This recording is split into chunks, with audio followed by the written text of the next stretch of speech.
MJD Beats.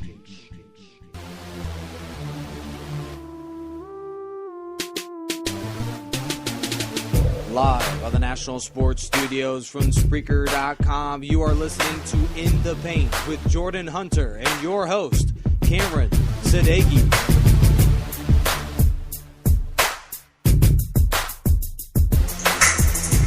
Hello and welcome to In the Paint with Cameron and Jordan. I am your host, Cameron Sadeghi, along with Jordan Hunter. We have a lot to talk about here. Let me just tell you how many topics we have here. So, Spillgate all over again. Jason Kidd spilling his Coke, telling Tyshawn Taylor, please hit me so we can use this as an extra timeout, even though it was a delay of game. Wow. They got a good shot anyways, but we'll talk about that. Desperation, Cameron. One word is desperation. Well, how desperate do you have to be to make your own player spill your drink just to get a timeout? We'll talk about that, and we got more. Let me just go through this real quick.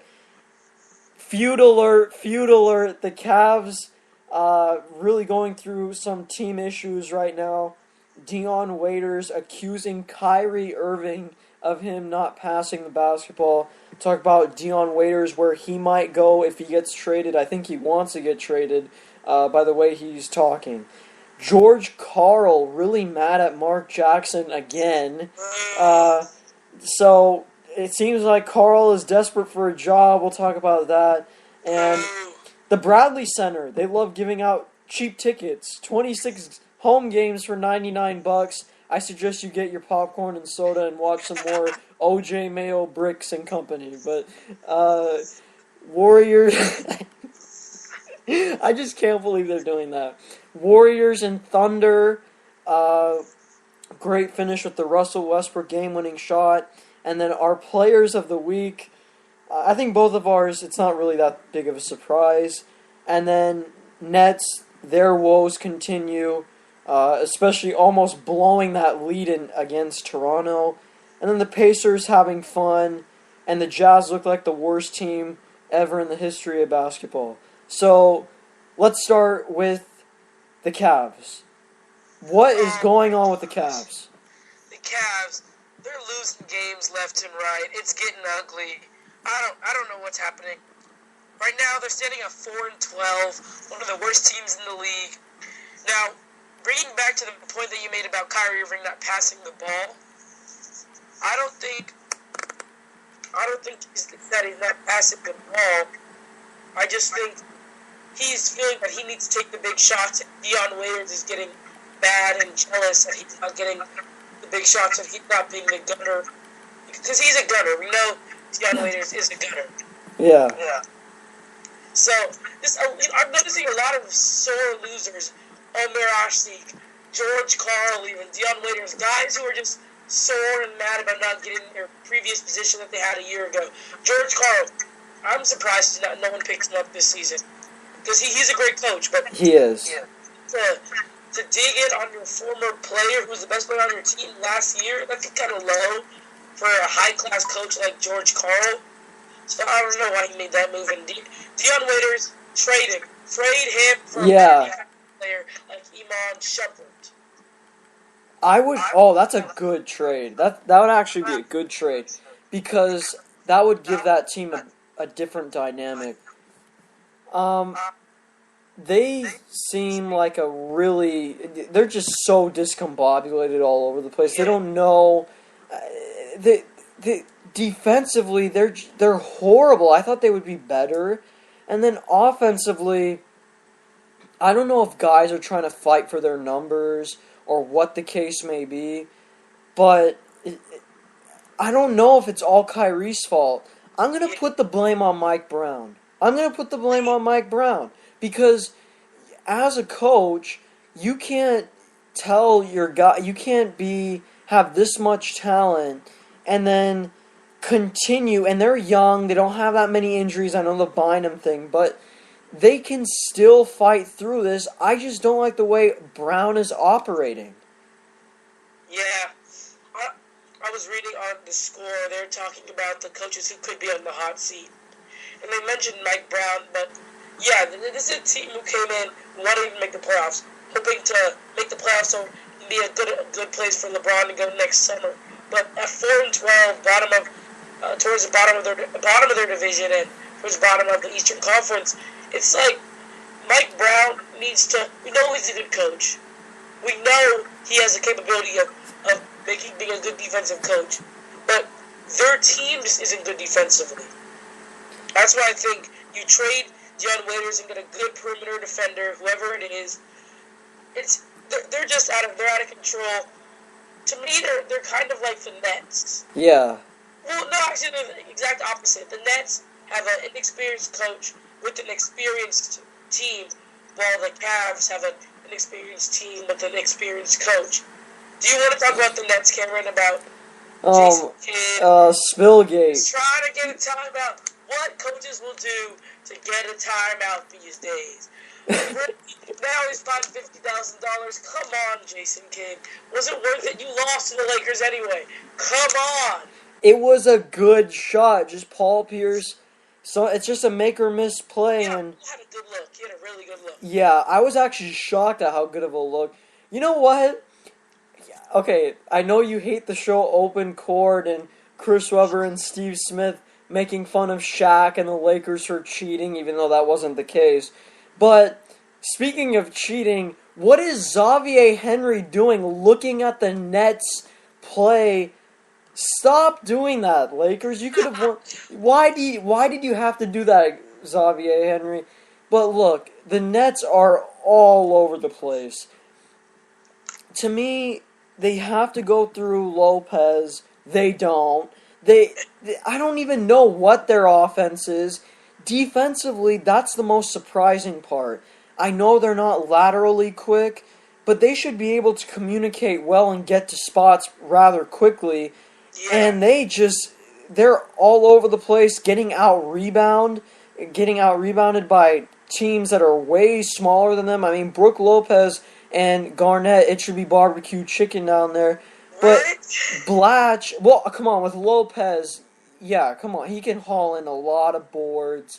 Yeah. You know, but Blatch, I'm expecting Blatch to do more. I'm expecting so many of their talented guys to do more, and they come up short as a whole unit. To me, I knew this was going to be kind of a disaster. I didn't think it would be this bad. Cameron, you're telling me you really thought you could see No. the Nets at 4-13 right No. I didn't think, when you said finals and you said they're going to go far, I never thought so because of this. I think with Coach Lawrence and Kidd, there's no real voice. Remember when you said Lawrence is acting as the head coach? You can't have that. The guys know it's fake. I mean, who is the real voice? And they don't have that in Brooklyn. They don't. I agree with you. I think it's like they're taking two steps forward and one step back. They get Brook Lopez back. He plays a good game against the Rockets. Then Paul Pierce is out for their next game. So it's just they cannot get everyone healthy. That's what happens when you have a veteran team with veteran starters and role guys. Yeah, I think you're right. I think Jason Kidd said in hindsight he probably shouldn't have done the spill drink and take. Like, I mean, it's what you have to do to get a timeout. If it takes spilling a drink and getting $50,000 out of your bank account, then I guess Jason Kidd's gonna do it. That's a toothpick for Kidd. He's made so much money over his career, endorsements and everything. I think he's fine. So we talked about. We're gonna move on to the Bradley Center, and speaking of desperation is fuming out of the Bradley Center. 26 home games for next year for $99. Wow. I just cannot believe that as a team, the Bucks. I mean, I don't even know what they're gonna do. Oh, I just actually found it right here. It is Superhero Night, Saturday against Boston, for the Bucks. 4 tickets, 4 drinks, 4 food items starting at $79. So OJ Mayo is really the center of the front page here for Milwaukee. I mean, what a disaster. They got a clean house. Maybe trade Mayo. I mean, What? No. I mean, they got to do something desperate. This is so bad here. Giannis Antetokounmpo. I mean, Caron Butler and Delfino. Should you trade Ilyasova? Are you that desperate? I mean, what is this team gonna do? I just don't know. I mean, they're pretty talented to not be this bad, but you got Brandon Knight. Larry Sanders is injured, remember that? Yeah, that's true. He'll help a little bit, but I don't think anything can mend how bad they're playing right now. Them and the Jazz, we'll get to the Jazz later, they're desperate. They want people to fill their seats. And if that takes averaging ticket value at $3.50, then I guess they'll go to that, but... Only 4 food items? I mean, come on, you gotta serve a 3-course meal if you want to sit through that.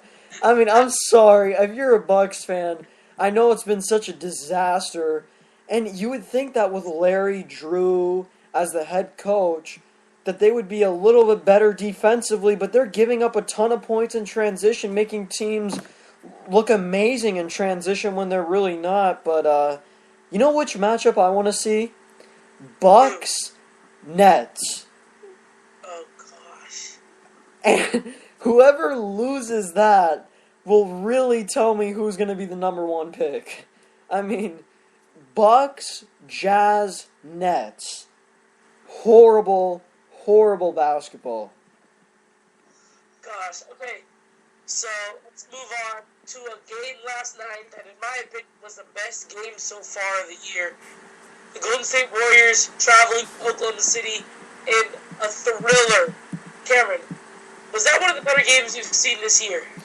I think that the Thunder-Warriors rivalry matchup, whatever anyone likes to call it, I think that is a premier matchup for years to come. I mean, this is going to be one of the best rivalries in the NBA for a long time. Their ability, both teams, to really make tough shots is shown in these big, high-scoring shootouts.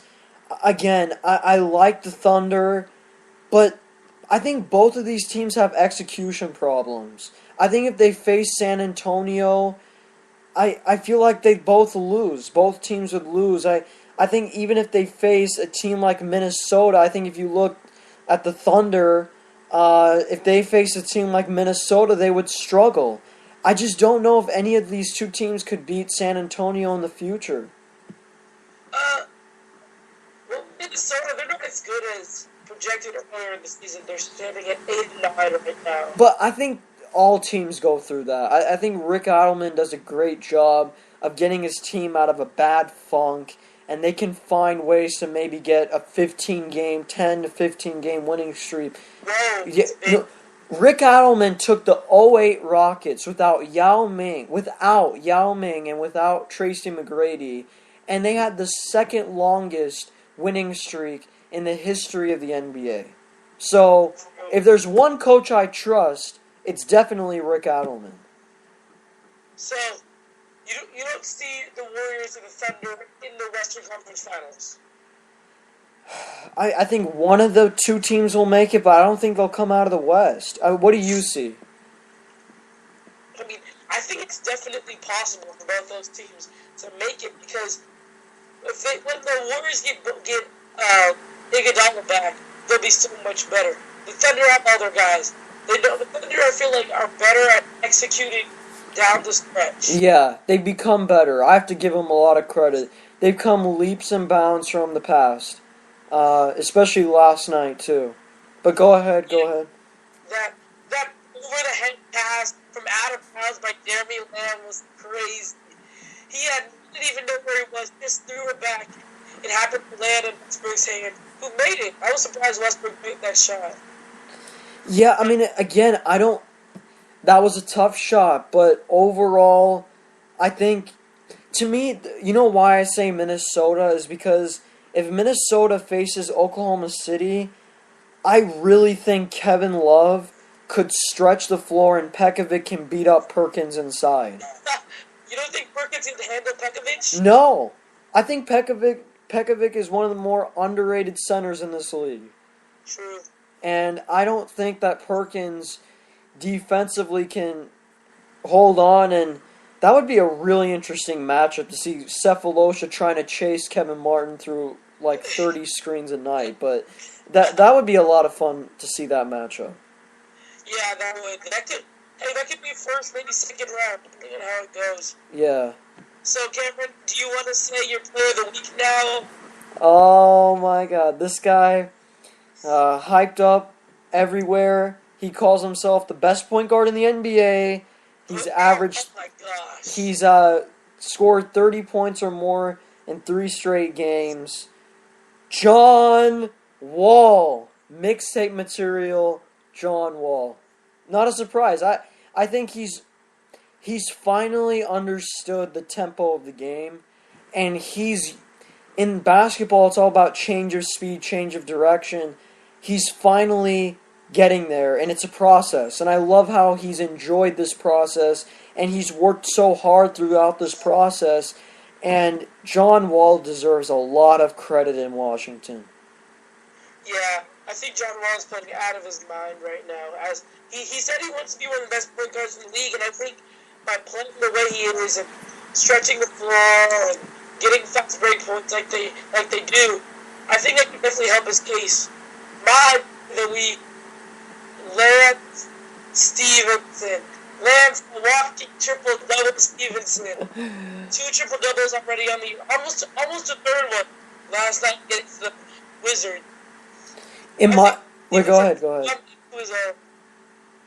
I think without Rangers out, I think he's able to come in the starting unit, play conserve, get his points, get his flashy plays, behind the back passes. He's fun to watch. He's one of the more fun players to watch in the league, in my opinion.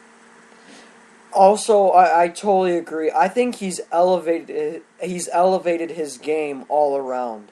I think last year many would say he's just a scorer for the Pacers, but with the rebounds and the assists and taking better shots, I think Stevenson could be the difference if Indiana faces Miami again in the Eastern Conference Finals. And I mean, this guy, he's done a great job, and you got to give him a lot of credit over there in Indiana. So we got to talk about just the Pacers in general. I know you're talking about Stevenson, but to me, they're just steamrolling teams. They're easily beating teams. 93-73 victory against Washington. Do you think this team has finally found the chemistry and groove to just take it to a whole other level? Yeah, I definitely think they do. They find out what other teams' weaknesses or strengths are, and they figure out how to pinpoint them and stop them. They did that against the Wizards. The Wizards were second in the league in fast break points. They held the Wizards to 0 fast break points. Their bench was hot. Their starters were good. They're in a groove. One of the best defensive teams in the league. They're just having fun all around. Yeah, I love the. Sorry, go. I cut you off. Go ahead. No, I'm just saying that I like when teams are able to have fun, but they're also able to win. That's what I think the Pacers are doing right now. Yeah, I love their just attitude in general about, you know, how they were wearing those shirts about how we're all one together and all that. I mean, that was, some people call that corny. I thought that was pretty good. But, you know, I feel like they're a really unselfish group that's really bonded tightly. And the way they play and the style of play, Frank Vogel and company doing a great job. Chris Copeland, if he can be raining threes in May and June, and they can really light it up from the three-point land to give more space for Hibbert and West and Scola, I don't know. I think they could be hoisting the Larry O'Brien Trophy. Oh, really? I mean, the way they're playing right now, Yeah. they're just as good as anybody. So you have to look out for the Pacers. You want to talk about a team that's on the whole other end of the spectrum. They're not having fun. They're in misery. Utah Jazz, they're playing like the worst team in the world. Are they? Yeah, I think it's bad in Utah right now. Tyrone Corbin can be on the hot seat. Gordon Hayward's not playing basketball like he should. Derek Favors and Enos Cantor are playing to their potential. Trey Burke's doing Trey Burke, turning the ball over, missing a bunch of shots. It's just a mess in Utah. So, Cameron, right now, what situation is worse right now? The Utah Jazz or the Milwaukee Bucks? What situation is my God. right now for you?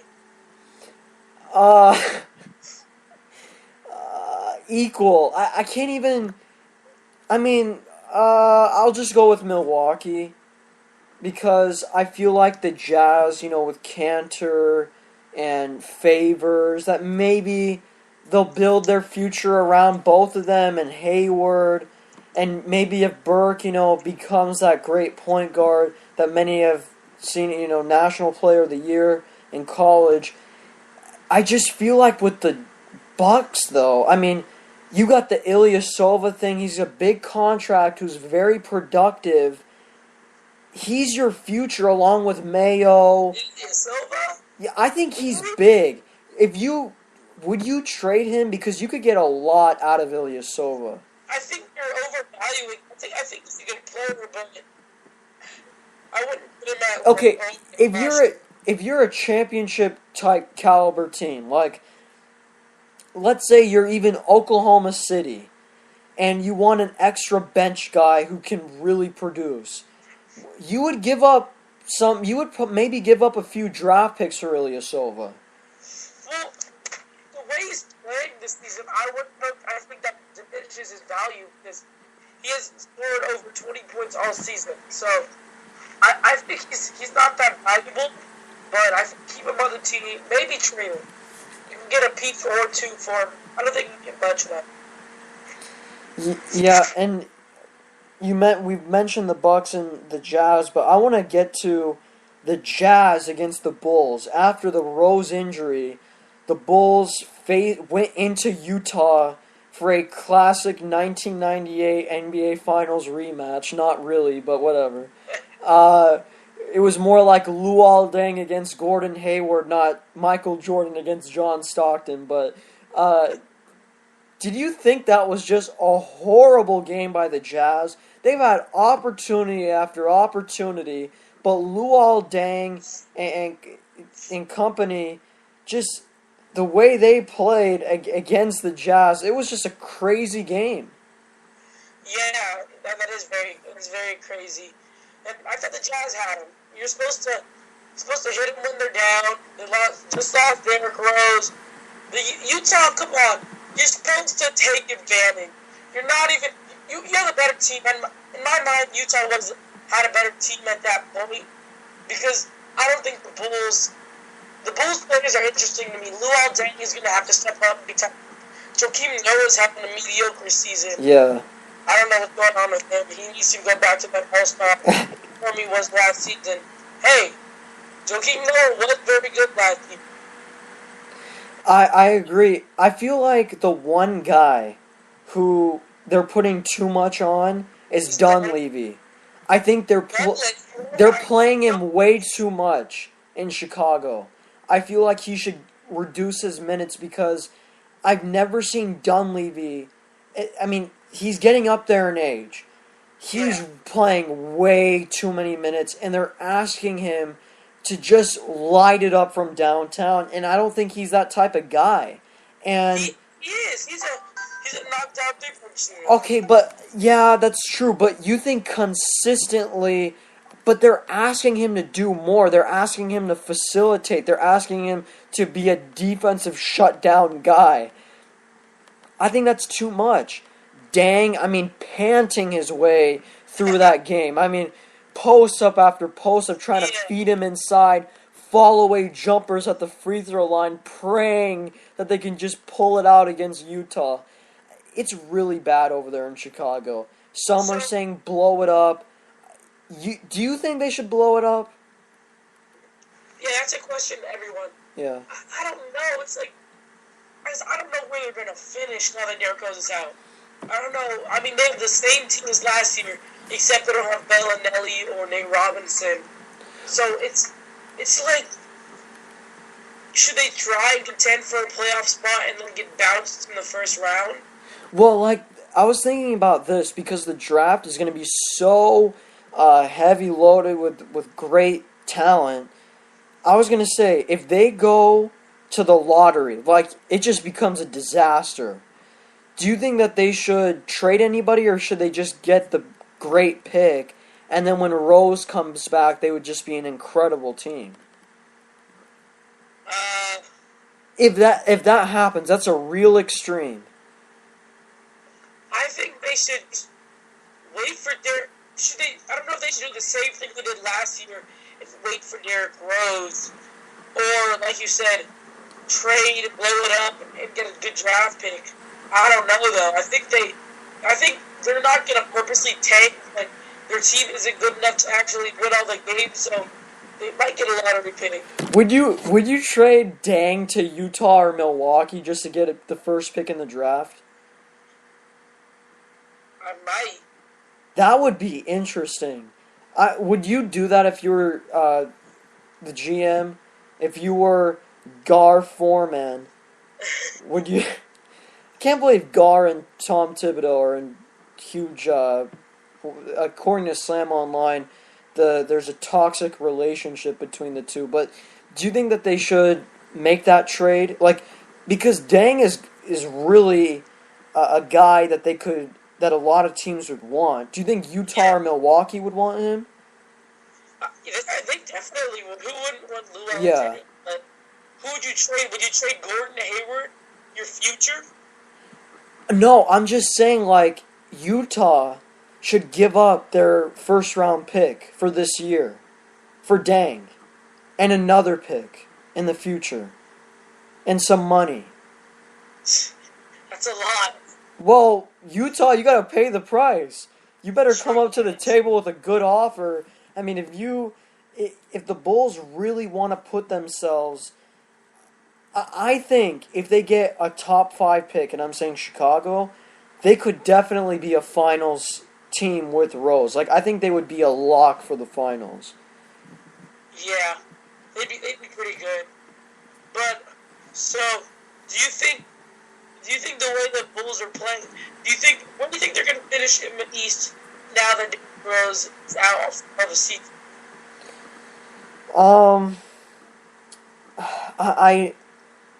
I really, to me, they're so up and down that you can't really come up with anything. Like, one night they'll be incredible, they'll play great D, at home, but then on the road, 2-7 on the road, they just can't get anything to go offensively on the road.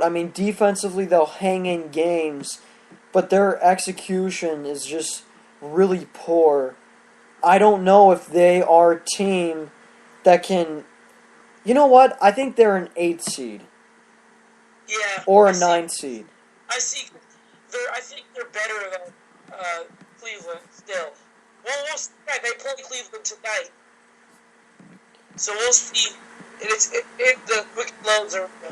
So we'll see what happens for that game. But I think they're better than Cleveland still. Yeah, I think they're better than Cleveland. First of all, I think no matter how much talent you have, when you're just not together as a group, you don't deserve to even come out and play. I know they get their paycheck, and I get that, but as a professional, you got to respect your other peers and the way they're just operating as a group from the mentality point of view. They're just out of games because of the mental aspect of the game. Yeah. So, Cameron, do you want to do any? Do you want to do the today game predictions? Sure. What do you think? Atlanta got the big victory with the Horford jumper against Dallas. Against my player of the week, John Wall. Ooh. And I'm going to Washington. It's at home. Yeah. I can't go against Washington. I can't go against the speed of John Wall. It's too much. I gotta go Washington. And let me say something real quick. Jeff Teague has been playing out of his mind. Yeah. For Yeah, the he is. last couple games. He's been playing superb basketball. He's the reason it let us win all these games. So I'm gonna go Washington for that game. What about you? You know what? Yeah, I'll go Washington, but I think it'll be a close game. And I know you love to call him a broken down Nene, but he's going to come up big tonight against Atlanta. And we were talking about...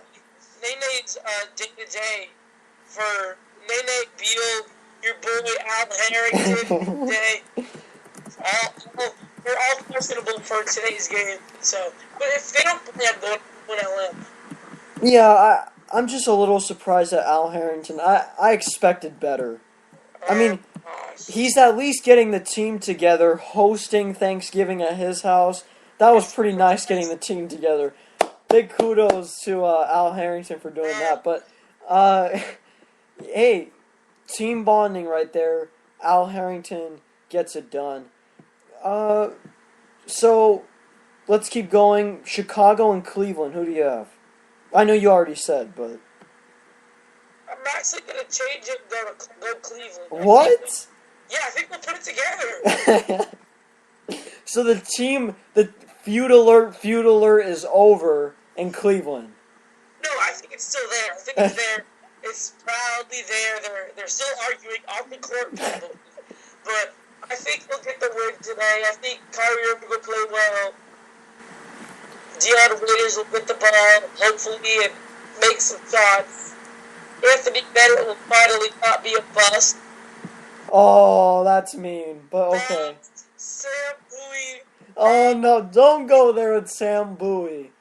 Oh my god. Every single time we talk about Anthony Bennett, you always have to put the Sam Bowie label.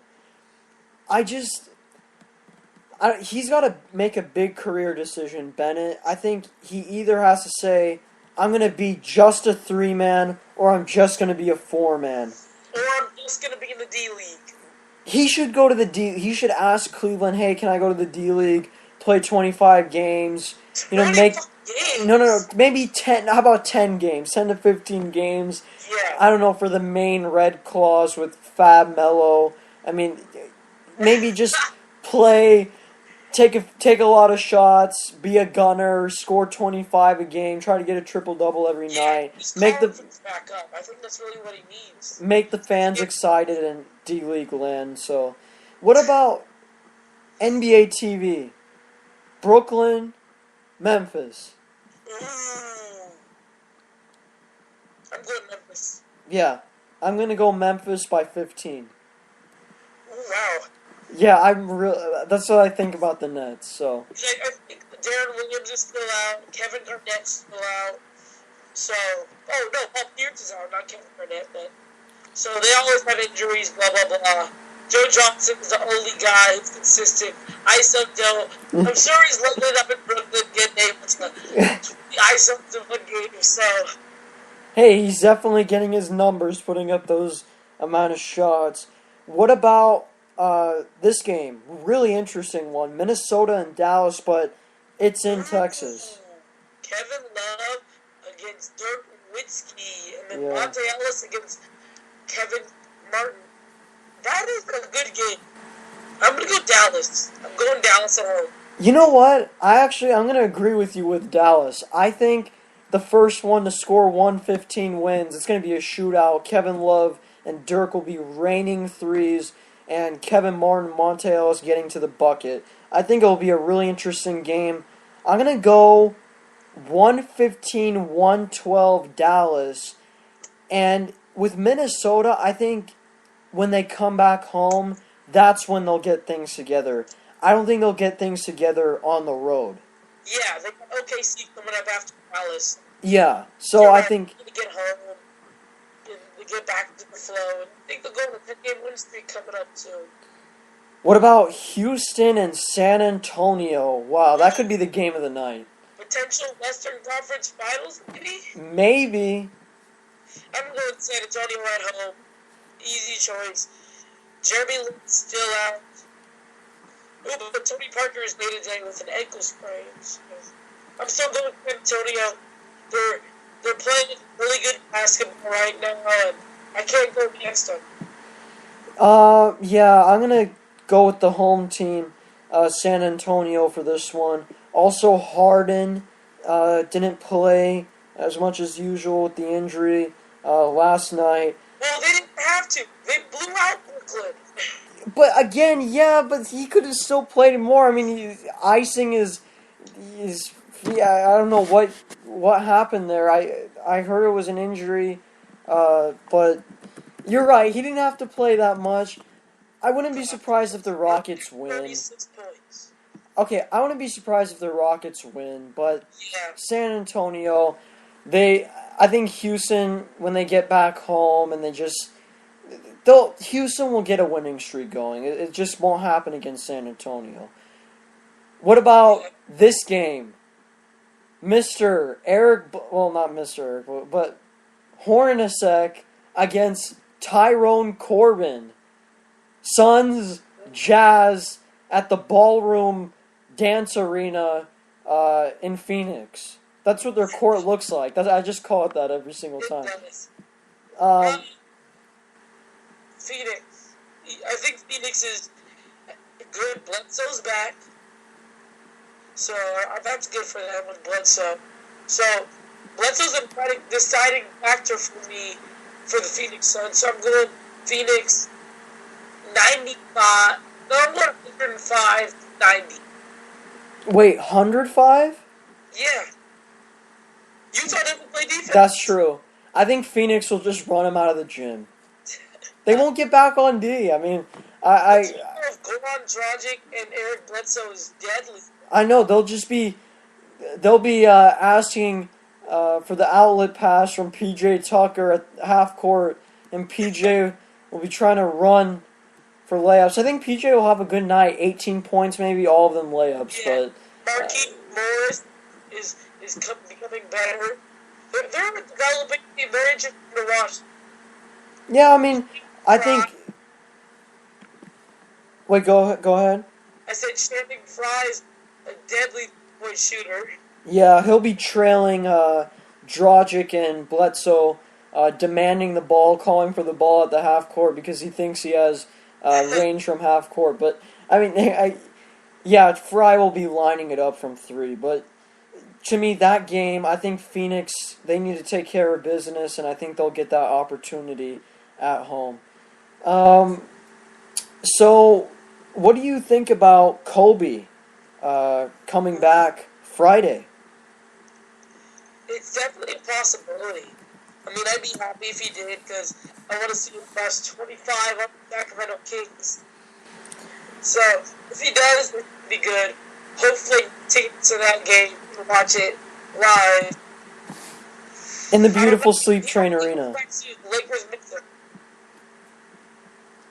Yeah, I think I think Kobe should. Personally, that would be a good time to come back because Sacramento, he can kind of pace himself. He doesn't have to guard the best guy, so he can just pace himself and get the legs under him. So I think that would be a good matchup and just a good date to circle for Kobe Bryant and company. We didn't talk about this last time. What do you think about Kobe's contract? Oh, yeah, the big contract.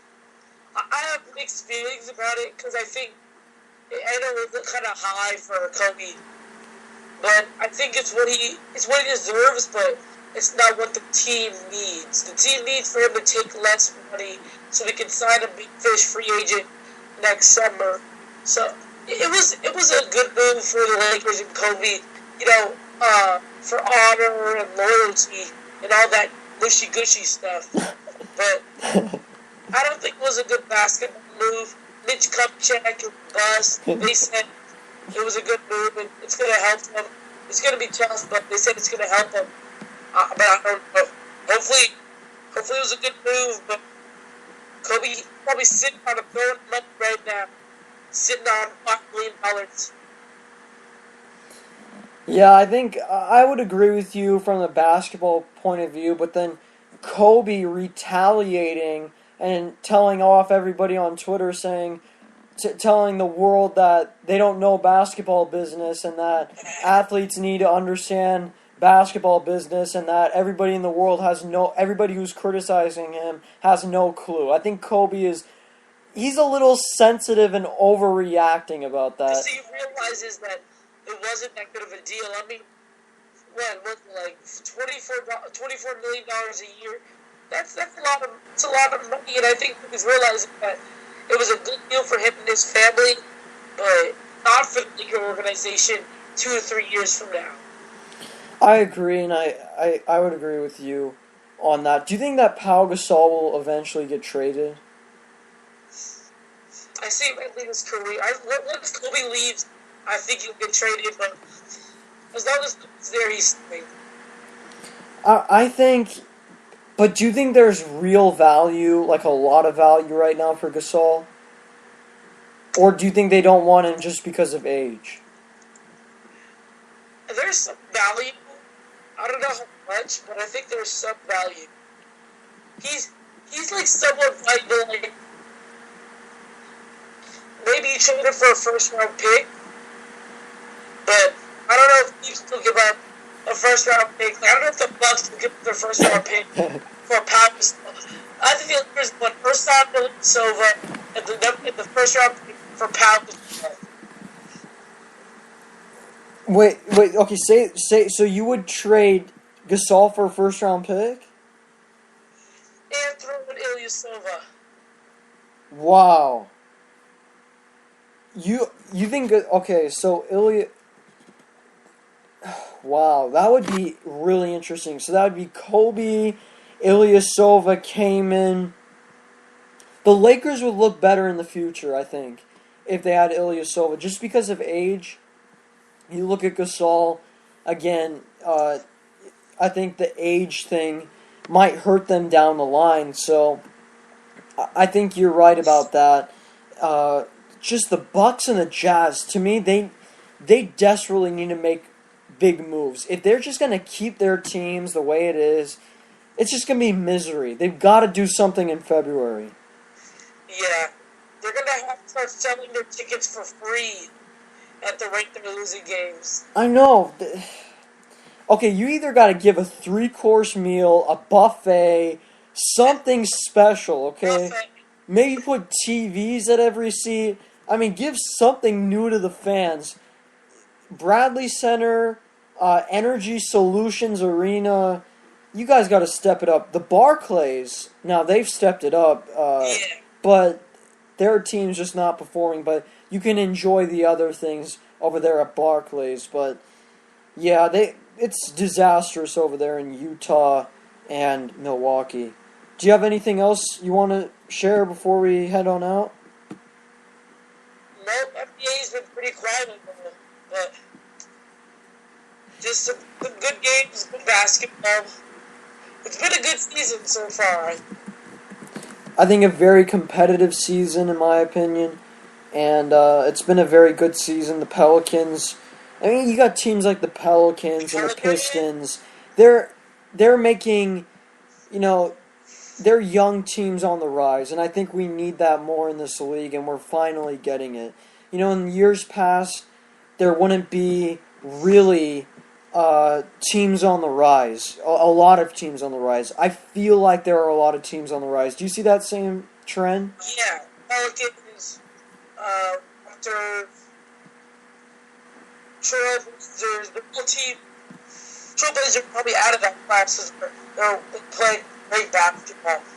But those teams, they're getting better. They're not as bad as they were at the start or last season. So a lot of teams that are getting better. Yeah, the quality of play has gotten better too in the NBA overall. I think because of the full off season. I know that, because the lockout thing that year just comes back to memory, and how everybody was just completely, all over the place. But now with, more full off-season programs and everything, it's been better. Do you have any shout-outs for anybody? No shout-outs today. How about you? Stallions basketball, not preseason tournament, their season tournaments, starting Monday. So the Stallions will be doing pretty well in those tournaments, I think. We'll see. Maybe I can go all Ray Allen, or maybe go all Rudy Gay and DeMar DeRozan. I don't know, but we'll see how it goes in the tournament for the Stallions. But I gotta say something. Is it just me, or does Noah Taborda do every single show on Spreaker.com? Shout out to Noah too. Shout out to Bosco. They're going to the championship for CIF. So you don't want to. Yeah, you do not want to miss that here on Spreaker.com. That's going to be a great a great game against Mater Day, the infamous Mater Day. Stallions basketball doesn't like Mater Day. We're actually facing them on Wednesday, but they're a good team, but I just don't like them. Okay, I just don't like him. That's it. In the Paint with Cameron and Jordan. Thank you so much for listening, and we will see you next time.